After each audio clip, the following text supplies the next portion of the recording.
A editora Irapuru, ela quer se preservar pelo que ela propõe a fazer, pelo que ela traz, pelo trabalho de bastidor que acontece para que a verdade seja colocada, a história seja preservada.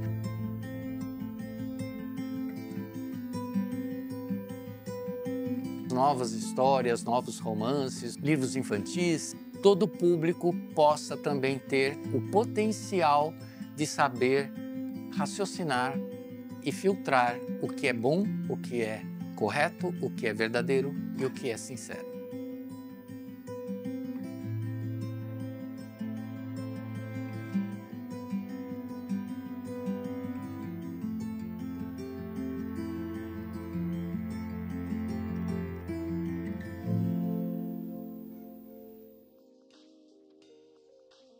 A editora Irapuru, ela surgiu em 1997, 3 anos depois que eu lancei meu primeiro livro, mas para poder atender um pouco o crescimento de demandas, de produção de material, porque às vezes eu era contratado para fazer trabalhos complementares a outras obras, muitas vezes não minhas.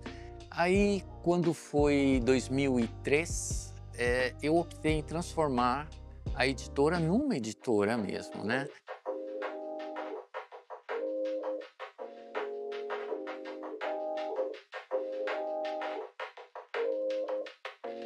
A cidade de São Paulo, o barulho, as dificuldades, a violência, tudo, fez com que a gente repensasse um pouco, porque a sede da editora não é onde, por exemplo, a gente precisa necessariamente ter uma loja, porque nós estamos no Brasil inteiro com representantes comerciais, com livrarias, enfim, onde produzir. E uma cidade tranquila, que eu já conhecia há muito tempo, desde 1982, foi a primeira opção e acabou sendo a opção final.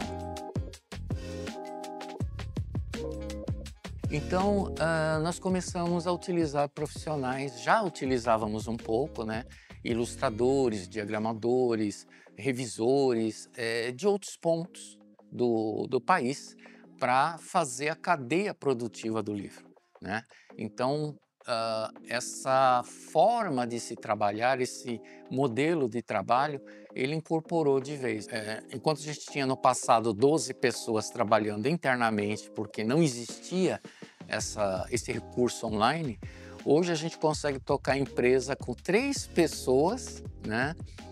Aqui em Cerquilho, mas, por exemplo, meu advogado é de Minas Gerais, né? Ele está lá em Pirapora, Minas Gerais, porque se eu preciso de alguém que tenha que ir a Brasília, ele está próximo.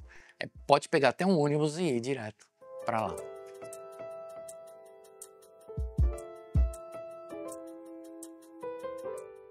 Quando se vai publicar um livro, não basta você simplesmente chegar e falar, vou fazer um livro. Tem que ter um estudo de mercado, tá? Tem que ver se aquele tipo de produto se enquadra à linha editorial nossa.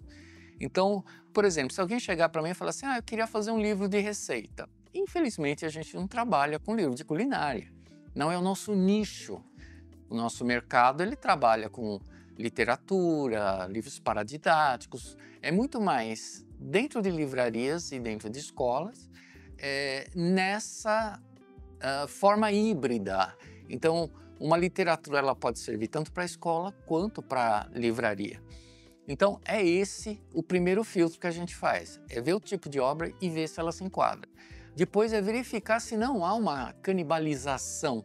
Ou seja, algum livro dentro da editora já foi publicado com o mesmo tema, com a mesma proposta.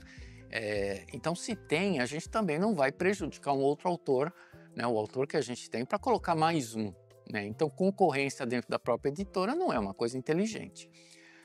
Passada essa parte, a gente vai ver a qualidade do texto, se vai necessitar de um copydesk, ou seja, alguém que vai lapidar aquele texto para que ele fique mais fluente, mais gostoso de ler. Passada essa parte, entra o processo de revisão. Você vai revisar o texto, ver se existem erros de português. O editor já vai ver se não tem lacunas, se não tem buracos, se o texto não está muito pesado, se tem palavras inadequadas. Enfim, é um trabalho conjunto que vai fazer esse filtro. Só então, depois de passar pelas primeiras etapas, é que você pensa em diagramar o livro. Se o livro tiver ilustrações, por exemplo, um livro infantil ou um livro temático, vamos supor, vai falar de meio ambiente, aí está falando de um tipo de árvore, você vai precisar de uma foto de uma árvore, ou você vai precisar de uma ilustração de um contexto, né, do personagem diante de uma árvore. Isso você vai contratar profissionais. E aí cria-se uma pauta, contrata esses profissionais e a partir daí isso é passado também para o diagramador montar o quebra-cabeça. O texto que fala disso está aqui, a imagem tem que estar aqui, tem que ter uma legenda, tem que ter o crédito da imagem se for uma foto, enfim, tudo isso vai sendo trabalhado em conjunto. E o revisor vai acompanhando, o editor vai acompanhando, por quê? É muito fácil você aplicar uma imagem onde não está correto. É muito fácil o revisor ver um erro de português, né, que passou e ele pede para fazer uma emenda e o diagramador, ele simplesmente, por exemplo, era uma palavra que estava sem acento e na hora de colocar lá ele se engana com a linha e coloca em cima de um E. Então volta para a revisão, volta para o editor. Então fica nesse vai e vem pelo menos umas 3, 4 vezes. Até você ter o livro fechado, até você ter o material em condições de ser impresso, tá? Mas não antes de um parecer do autor, se ele aprova ou não o trabalho realizado. Aí é que o livro vai para a gráfica para depois ir para o mercado. Embora eu fosse da área pedagogia, matemática, ciências, química, bioquímica, tudo isso, eu fiz uma convergência depois de 17 anos em sala de aula para começar a escrever livros. O meu primeiro livro chama-se Alimentos em Pratos Limpos. Ele foi lançado em 1994, na Bienal do Livro em São Paulo, e hoje eu tenho mais de 730 obras. Digo obras porque envolve fascículos, envolve livros, envolve didáticos, romances paradidáticos, enfim, é uma gama bem ampla. O desafio é você entrar num mercado competitivo em que existem gigantes do mundo editorial, inclusive com raízes internacionais, né, no mercado brasileiro, que dominam esse mercado a maior parte da fatia. Então é um trabalho de formiguinha, você tem que ir conquistando passo a passo cada etapa para se conseguir consolidar no mercado. Hoje nós temos já 27 anos, né, para 28, aliás, já fizemos aniversário agora esse ano, de mercado e continuamos aí na toada, apesar de todos os desafios tecnológicos.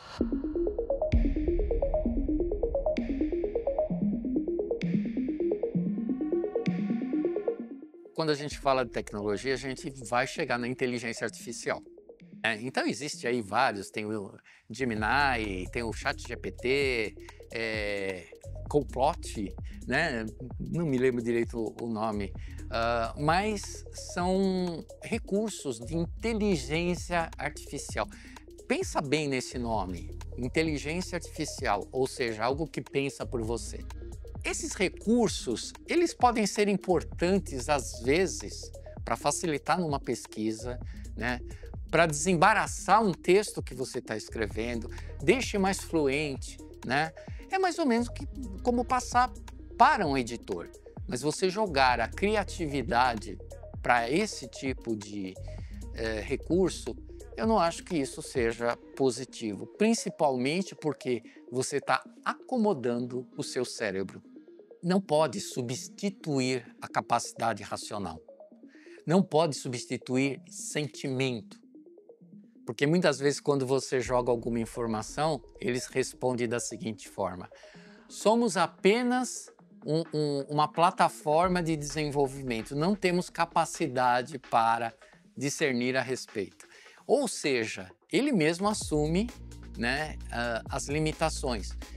Ela pode servir de apoio, mas não substituir.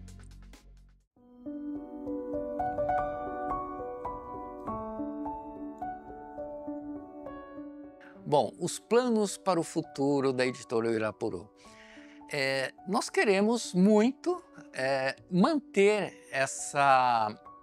reacender essa chama da leitura, preservar a memória, buscar novas formas de trazer o livro para a população.